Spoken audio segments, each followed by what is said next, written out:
Jadi itu lebih baik daripada kita mengedukasi lagi customer baru. Kita jelaskan lagi produk ini kayak gini. Kalau di customer database itu nggak perlu lagi dijelasin.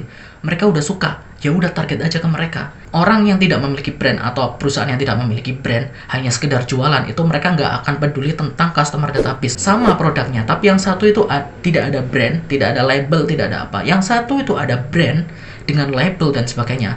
Harganya akan lebih premium, akan lebih mahal. Halo teman-teman, selamat datang di channel Mari Berkarya. Pada kesempatan kali ini aku akan share pentingnya brand bagi bisnis kamu.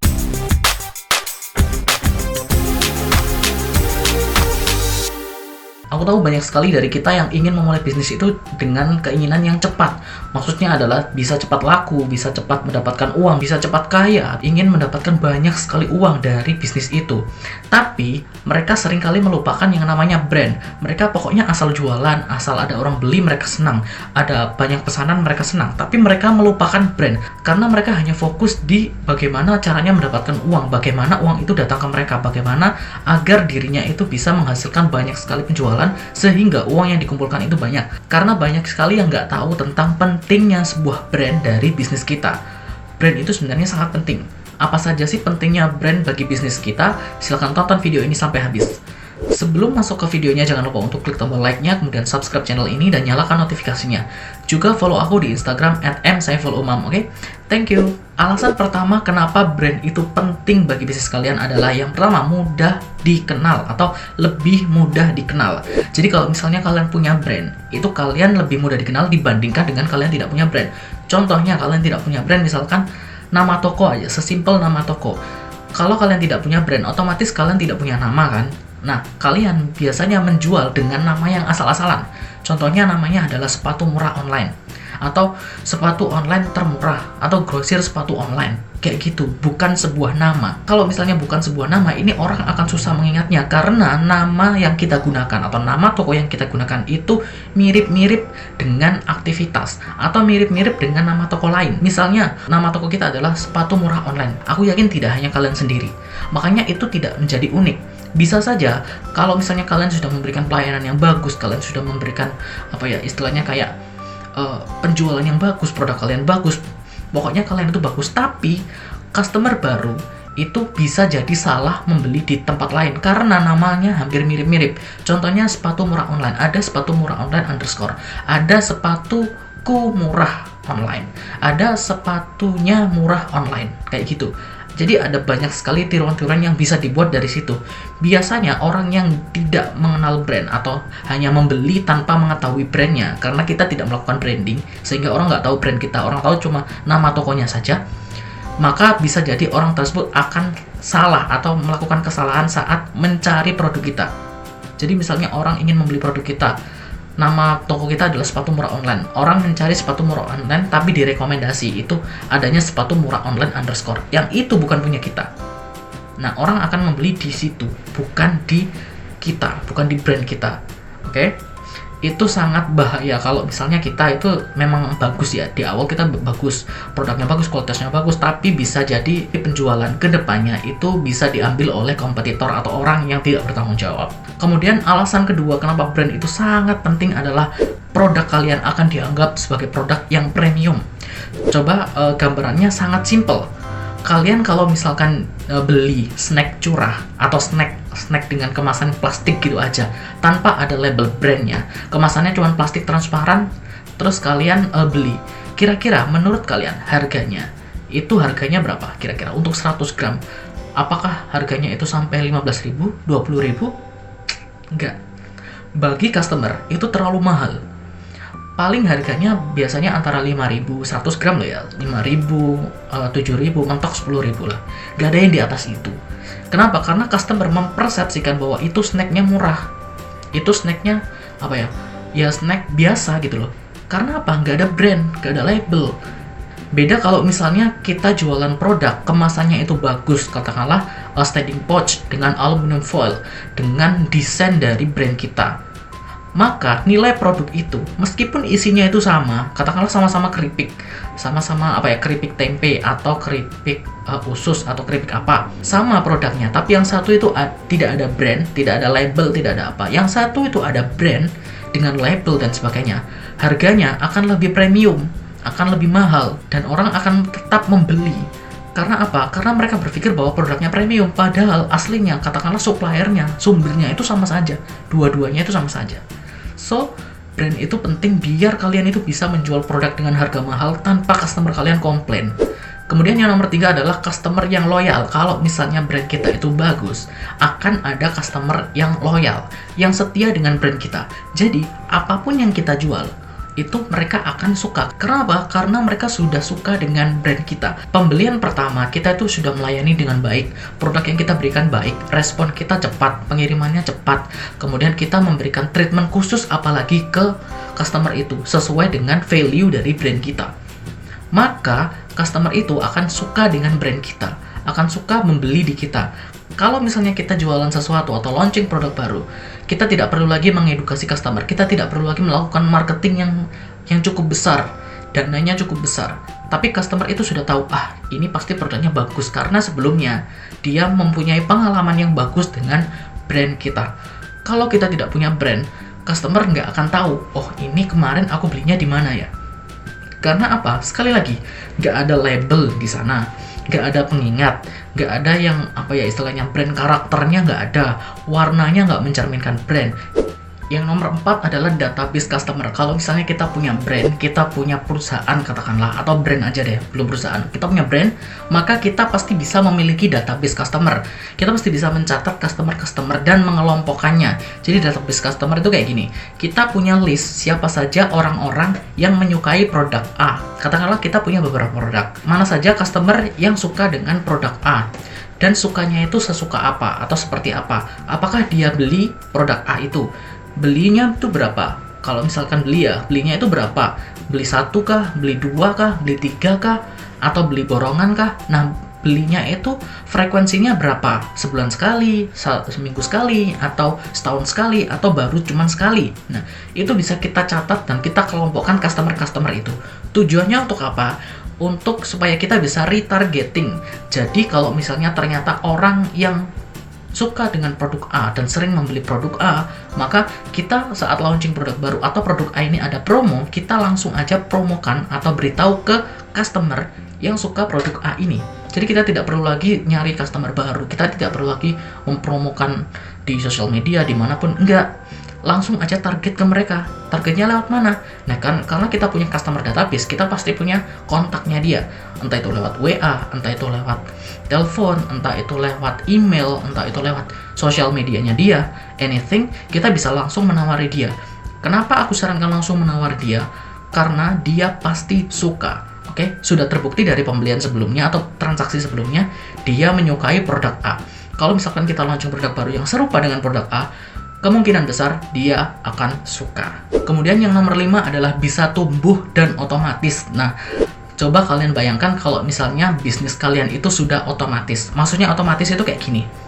Kalian bisa saja sebulan itu nggak ada di perusahaan atau nggak kerja.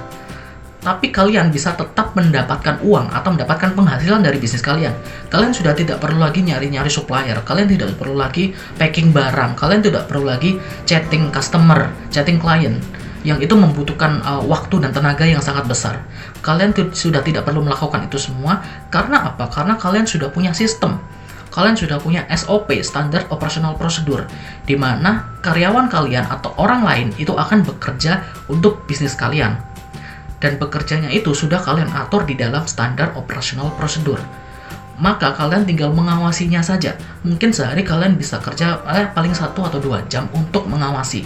Kecuali kalau misalnya ada event baru atau ada buka cabang baru atau anything yang sifatnya itu urgent. Kalian baru bekerja mungkin seharian. Tapi selain itu kalian bisa santai. Kalian bisa kemanapun. Itulah yang disebut dengan otomatis. Kalau misalnya kalian itu tidak punya brand, kalian hanya fokus ke penjualan, kalian hanya fokus pokoknya jual dapat uang, kayak gitu, ya selamanya kalian akan kayak gitu. Selamanya kalian akan bingung nyari supplier, selamanya kalian akan bingung balesin chat kayak gimana, selamanya kalian akan bingung packing produk, kalian akan pusing dengan urutan pesanan. Kalau kalian punya brand, kalian bisa mengatasi itu semua. So, bikin brand. Yang nomor 6 adalah mudah bekerja sama dengan pihak lain. Well, kalau misalnya kita itu bisnis, tidak mungkin kita bisa bekerja sendiri.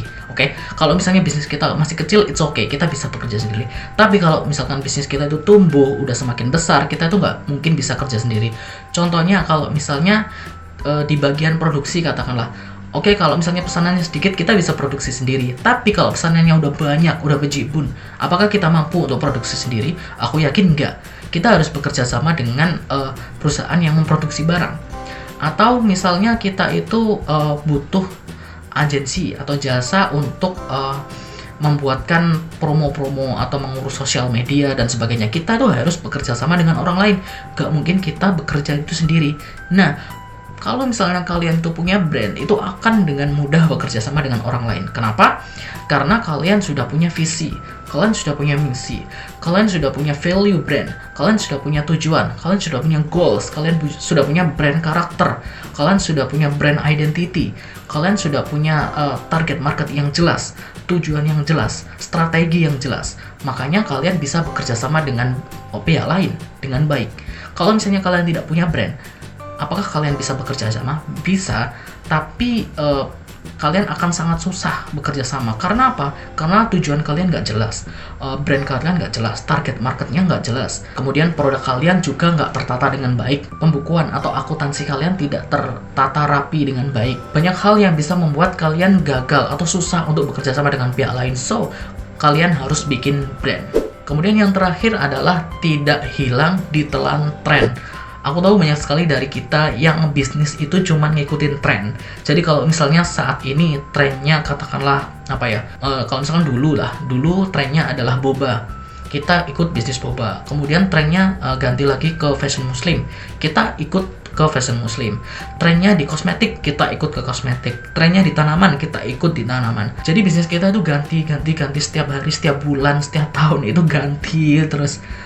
Tapi kalau misalnya kita punya brand, kita tuh nggak bakal ditelan oleh tren. Karena apa? Karena kita sudah punya customer, kita sudah punya target market sendiri, kita sudah punya visi, kita sudah punya kerjasama dengan orang lain, kita sudah punya strategi marketing, strategi branding sendiri. Makanya kita nggak akan mati ditelan oleh tren.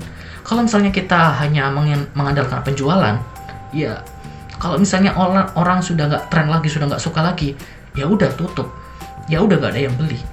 Tapi kalau misalkan kita punya brand, kita punya strategi marketing, kita punya strategi branding yang bisa mempertahankan customer ini akan tetap beli meskipun itu tidak tren atau trennya sudah hilang.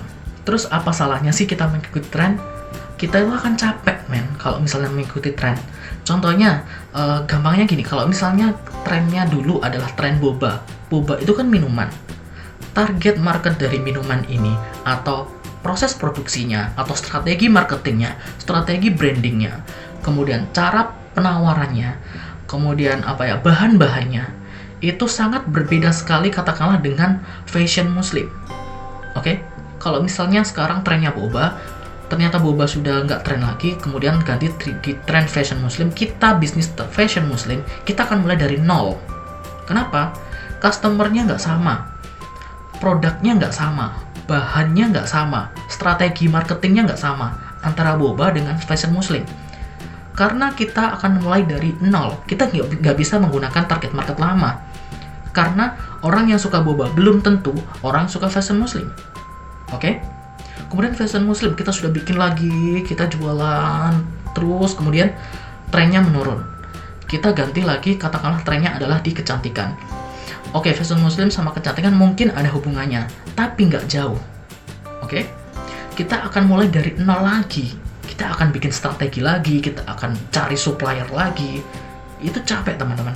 Kalau misalkan kita punya brand, kita punya strategi sendiri, kita bisa untuk merawat customer lama atau menjaga customer lama atau menjaga customer biar mereka itu loyal, maka kita sudah tidak perlu lagi mulai dari nol. Oke? Kalau misalkan kita launching produk baru, itu paling nggak produknya kan berhubungan. Misalnya kita jualan boba dulu di awalnya, ya udah kita buat minuman katakanlah jus atau apa, itu kan ada berhubungan gitu loh. Jadi kita sudah tidak perlu lagi mengganti target market, kita sudah tidak perlu lagi nyari supplier, kita tidak perlu lagi nyari marketing, kita sudah tidak perlu lagi mikirin gimana proses produksinya karena mungkin hampir sama. So, brand bisa membuat bisnis kita itu terus jalan dan tumbuh tanpa memulai dari nol. Even kita itu launching produk baru, kita nggak akan mulai dari nol. So, penting bagi kalian untuk bikin brand. Kalau misalkan kalian nggak tahu bikin brand itu kayak gimana, kalian bisa baca ebook aku sudah share secara gratis ebook bekal bikin bisnis. Kalian bisa cek link di description box di bawah. Kalian bisa download di sana ebooknya secara gratis. Kalian bisa baca. Kalau misalnya kalian nggak tahu, kalian bisa komentar di kolom komentar di bawah. Kalau misalkan aku bisa jawab, akan aku jawab, oke? Semoga informasi tadi bisa membuat kalian memiliki brand yang bagus dan bisnis yang sukses dan bermanfaat bagi kalian sendiri, bagi orang-orang di sekitar kalian, dan bagi semua orang yang ada di dunia. Karena kami percaya bahwa orang Indonesia memiliki kreativitas untuk membuat karya yang berkualitas. Tetap belajar, terus berkarya, dan selalu bersinergi. Mari berkarya, ini karya kita. Subscribe ya. Thank you.